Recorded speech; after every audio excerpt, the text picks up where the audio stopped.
ഒറ്റക്കെട്ടായിട്ട് നിൽക്കണം, നമ്മൾ ക്രിയാത്മകമായി ചർച്ച ചെയ്യണം എന്ന് പറഞ്ഞ് നമ്മളിവിടെ ചർച്ച ചെയ്ത് ഈ ചർച്ച ഫ്രെയിം ചെയ്ത് വെക്കുന്നതല്ലാതെ സർ എന്ത് ആക്ഷനാണ് നമ്മൾ ഈ സർക്കാർ ഇതുമായി ബന്ധപ്പെട്ടുകൊണ്ടെടുത്തിരിക്കുന്നത്?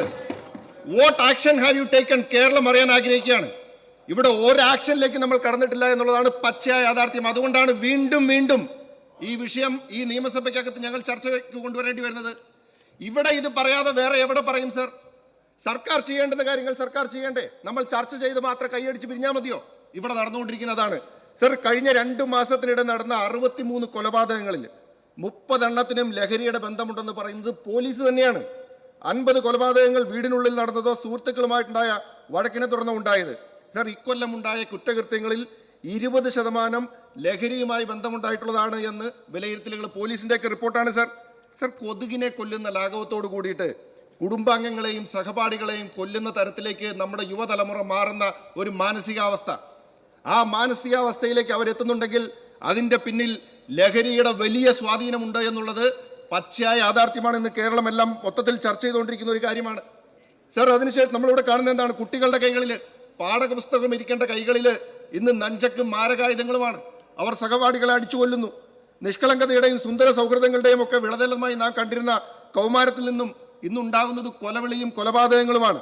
ഇവിടെ നമുക്ക് ഇത് സംബന്ധിച്ച് നമ്മുടെ ഭരണകൂടവും സർക്കാരും ഇവിടുത്തെ എല്ലാ സംവിധാനങ്ങളും നോക്കുകുത്തിയായി നിൽക്കുകയാണ്. കൊലപാതകങ്ങൾ യഥേഷ്ടം നടന്നുകൊണ്ടിരിക്കുകയാണ്.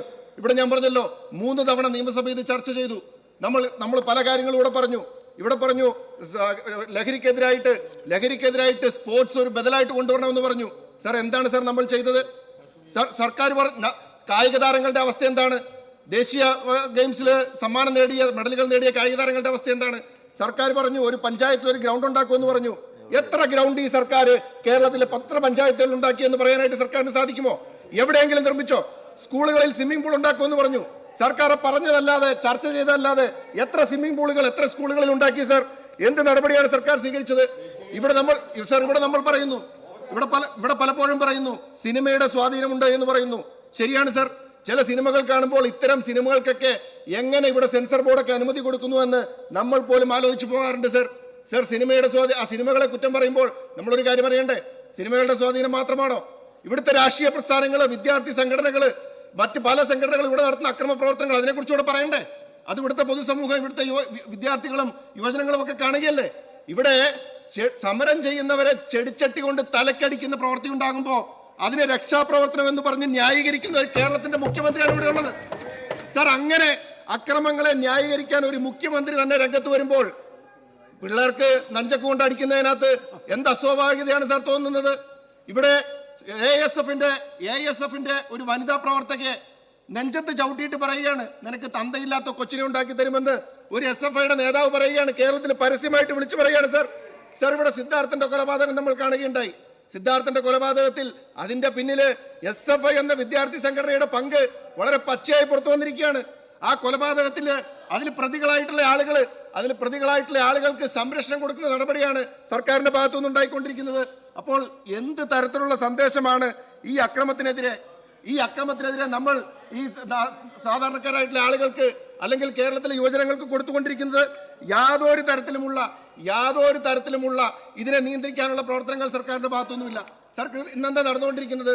സർ, പോലീസും എക്സൈസുകാരും ലഹരി മാഫിയയിൽ അല്ലെങ്കിൽ അതിന്റെ നേതൃത്വം കൊടുക്കുന്ന ആളുകളെ ഏതെങ്കിലും ഒരാളെ അറസ്റ്റ് ചെയ്യുവാനായിട്ട് കൃത്യമായി ഫലപ്രദമായിട്ട് നടപടിയെടുക്കുവാനായിട്ട് പോലീസിന് ധൈര്യമുണ്ടോ? സർ, പല സ്ഥലങ്ങളിലും പോലീസിന് മയക്കുമരുന്ന് മാഫിയ ഭയമാണ്. കാരണം ഏതെങ്കിലും ഒരുത്തിനെ പിടിക്കുകയോ എന്തെങ്കിലും നടപടിയെടുക്കുകയോ അവനെ ജയിലിലടയ്ക്കുന്ന സാഹചര്യം ഉണ്ടായിക്കഴിഞ്ഞാൽ മറ്റാളുകൾ വന്ന് ആക്രമിക്കുമോ എന്നുള്ള ഭയം പലപ്പോഴും എക്സൈസ് ഉദ്യോഗസ്ഥരെയും പോലീസിനെയും പോലും വേട്ടയാടുന്നു എന്നുള്ളതാണ് സർ യാഥാർത്ഥ്യം. ഇവിടെ പിടിക്കുന്നുണ്ട്, കേസുകൾ രജിസ്റ്റർ ചെയ്യുന്നതിന്റെ കാര്യം പറഞ്ഞു. സർ, ആരെയാണ് സർ പിടിക്കുന്നത്? കേസുകൾ രജിസ്റ്റർ ചെയ്യുന്നത് ഇത് ചെറിയ അളവിൽ കൈവശം വയ്ക്കുന്ന, ഇത് ഉപയോഗിക്കുന്ന ഉപഭോക്താക്കളായിട്ടുള്ള ആളുകളെ നിരവധിയായിട്ട് പല സ്ഥലങ്ങളിലും കേസുകൾ പിടിക്കുന്നുണ്ട്. ഇവിടെ ചർച്ച വരുമ്പോൾ പറയുന്നു ഇത്ര കേസുകൾ ഞങ്ങൾ രജിസ്റ്റർ ചെയ്തു, ഇത്ര പേരെ അറസ്റ്റ് ചെയ്തു എന്ന് പറയുന്നത്. സർ, ഈ പിടിക്കപ്പെടുന്നത് മുഴുവൻ ചെറിയ മീനുകളാണ് സർ. വലിയ മത്സ്യങ്ങൾ, വലിയ തിമിംഗലങ്ങൾ ഇന്ന് കേരളത്തിന്റെ മണ്ണിൽ യഥേഷ്ടം അവർ വിലസുകയാണ് ലഹരി മാഫിയ. കാരണം നമ്മൾ ആരെ പിടിക്കുന്നത്? ഇത് ഉപയോഗിക്കുന്ന ആളുകളെ പിടിക്കുന്നു. സർ, ഇതിനൊരു സപ്ലൈ ചെയിനില്ലേ? ഇത് കൊണ്ടുവരുന്ന ആളുകളില്ലേ? ഇതിന്റെ പിന്നിലുള്ള മാഫിയകളില്ലേ? ആ സപ്ലൈ ചെയിനില് അവസാന കണ്ണിയെ പിടിക്കുമ്പോൾ ഇതെവിടെ നിന്ന് വരുന്നു? ഇതിന്റെ വിപണനം നിയന്ത്രിക്കുന്ന മാഫിയകൾ ആ മാഫിയയെ പിടിക്കാൻ വേണ്ടിയിട്ടുള്ള എന്ത് നടപടിയാണ് സാർ സർക്കാരിന്റെ ഭാഗത്തുനിന്നുണ്ടാവുന്നത്? അത്തരത്തിലുള്ള എത്ര മാഫിയകളെ സർക്കാർ നിയമത്തിന് മുമ്പിൽ കൊണ്ടുവന്നു എന്ന് പറയാൻ സാധിക്കുമോ? സാർ, ഇവിടെ ഇന്ന് എന്താ നടക്കുന്നത്? ഇത് ലഹരിയുടെ ഉപയോഗം നടക്കുന്ന, അല്ലെങ്കിൽ അതിന്റെ വ്യാപനവും വിപണനവും ഒക്കെ നടക്കുന്നത് ഡാർക്ക് വെബിലൊക്കെയാണ്, സിന്തറ്റിക് ഡ്രഗുകളാണ്. ഈ ഡാർക്ക് വെബിലൊക്കെ ഇതിന്റെ വിപണനം നടക്കുമ്പോൾ നമ്മുടെ എക്സൈസ് വകുപ്പിന്റെ ഒക്കെ കയ്യിൽ എന്താ ഉള്ളത് സാർ?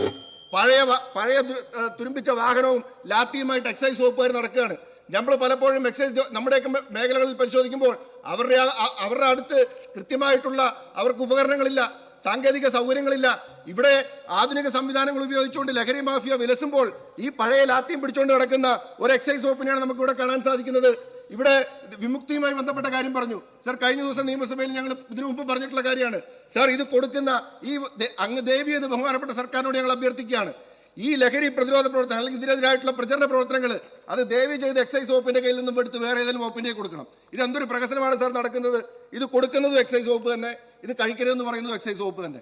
നമ്മളൊരു സിനിമയിൽ പറഞ്ഞത് ഇതെന്തൊരു പ്രഹസനമാണ് സാർ. സാർ, ഇത്രയും ഇന്നഫക്റ്റീവായിട്ടുള്ള ഒരു പ്രചരണ പ്രവർത്തനമാണ് വിമുക്തി എന്ന പേരിൽ ഇവിടെ നടന്നുകൊണ്ടിരിക്കുന്നത്. ആവശ്യത്തിനുള്ള ഉദ്യോഗസ്ഥർ പോലും ഇന്ന് പല സ്ഥലങ്ങളിലും ഇതിനില്ലാതിരിക്കുന്ന കാഴ്ച നമ്മൾ കണ്ടുകൊണ്ടിരിക്കുകയാണ്. സാർ, കേരളത്തില് ഇത്രയധികമായിട്ട് കേരളത്തിന്റെ യുവത്വത്തിനെ ഒരു തലമുറയെ തന്നെ കാർന്നു തിന്നുന്ന ഒരു മഹാവിപത്ത് അഴിഞ്ഞാട്ടം നടത്തുമ്പോൾ നമ്മളിവിടെ പല ആവർത്തി ചർച്ച ചെയ്തു, ക്രിയാത്മകമായി ചർച്ച ചെയ്തു എന്ന് പറഞ്ഞതുകൊണ്ട് പ്രശ്നത്തിന് പരിഹാരമാകുന്നില്ല. സർക്കാർ ഇക്കാര്യത്തിൽ യാതൊരു നടപടിയും സ്വീകരിക്കാതെ ചർച്ചകളിൽ മാത്രമായി ഒതുങ്ങി പോകുമ്പോൾ സർക്കാരിന്റെ ഈ നിഷ്ക്രിയത്വം, ഇതിന് ഉത്തരവാദിത്വം സർക്കാരിനുണ്ട്. ഈ മാഫിയ നിയന്ത്രിക്കാനുള്ള ഉത്തരവാദിത്വം സർക്കാർ നിർവഹിക്കാതെ വരുമ്പോൾ അത് ചൂണ്ടിക്കാണിക്കാനുള്ള ഉത്തരവാദിത്വം പ്രതിപക്ഷത്തിനുമുണ്ട്. അത് ഞങ്ങൾ ചൂണ്ടിക്കാണിക്കുക തന്നെ ചെയ്യും എന്ന് പറഞ്ഞു. സർ, ഈ നിയമസഭ ഇതുപോലുള്ള സാമൂഹ്യ പ്രശ്നങ്ങൾ സഭ നിർത്തിവെച്ച് ചർച്ച ചെയ്യാൻ ഒട്ടേറെ തവണ തീരുമാനിക്കുകയുണ്ടായി. വളരെ അഭിനന്ദനാർഹമായ കാര്യമാണ്. ഇത്തരം സാമൂഹ്യ പ്രശ്നങ്ങളെ നമ്മൾ പൊതുസമൂഹത്തിൻ്റെ മുമ്പ് കൊണ്ടുവന്ന് പരിഹരിക്കണമെന്ന ഉത്കടമായ ആഗ്രഹത്തിൻ്റെ അടിസ്ഥാനത്തിൽ മുഹമ്മദ് ഷഹബാസിന്റെ കൊലപാതകത്തിൽ നിയമസഭയിൽ അടിയന്തര പ്രമേയ ചർച്ച പുരോഗമിക്കുകയാണ്.